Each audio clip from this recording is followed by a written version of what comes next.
Alright guys, I figured I'd make a quick little update video since I haven't posted anything in like a month. So first with this car, this is my infraction, obviously. And as you guys know, for the past like 2 years, I've had the purple R34 body on it. So now I have switched back to the stock body, which is a truck. So now I just got to figure out what color to paint it. Now, some of you longtime viewers will know that back in the day, I actually had a truck body on this car and it was black. And I'm actually tempted to go back to the black because it looks really good.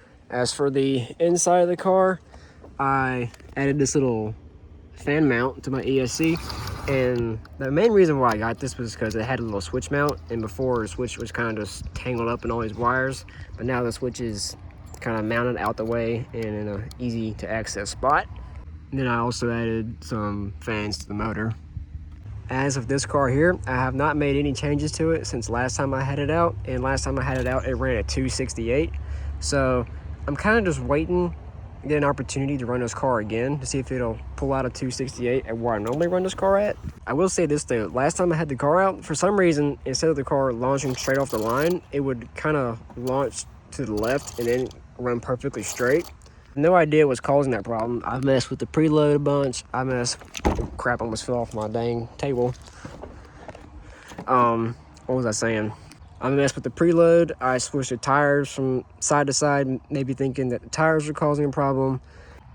And I also didn't find any sort of driveline issues either. So I'm a little confused as to why the car was just magically launching to the left every single time. And who knows, maybe it could have just been the location I was at. But anyways, like I said, I'm just waiting for a good time to run this car. I feel like it can run faster than a 268 on its current gearing because I had it turned like way down out the hole. I feel like it could take a lot more. And as for this little guy right here, this is my drift car. It's a Fortec Drift. Nothing, well, I can't get the body off, but it's a Fortec Drift. Hold on, give me a second, guys. I'm struggling over here. So this is my Fortec Drift. It's pretty stock for the most part. I haven't done a lot to it other than like cosmetic stuff. So I want to make more videos of this car because I really like it, but the problem is every time I try and film a video with it, it just, I don't know why, but it's so difficult for me to film this car. It's like I either have to walk behind the car with the camera while I'm driving, which can be pretty difficult, or I have to have someone else film for me. And another problem I have to deal with is that my closest drift track is about 2 hours from where I live. So that already limits the amount of videos I can film with this car. So I'm gonna try over the next few weeks to film something with this car. And if I don't ever upload nothing with it, just know that the video was trash and I didn't think it was worthy of uploading. Alright, so next, this is a little bit different from what I normally film on the channel, but I actually bought a flux core welder from Harbor Freight over this past weekend. So this is a 125 amp flux core welder, and it's nothing special, you know, just a kind of cheap budget flux core welder. And inside the lid here, it's got a little setup procedure and a little chart on what your settings should be based on how thick your wire is and how thick of metal you're welding.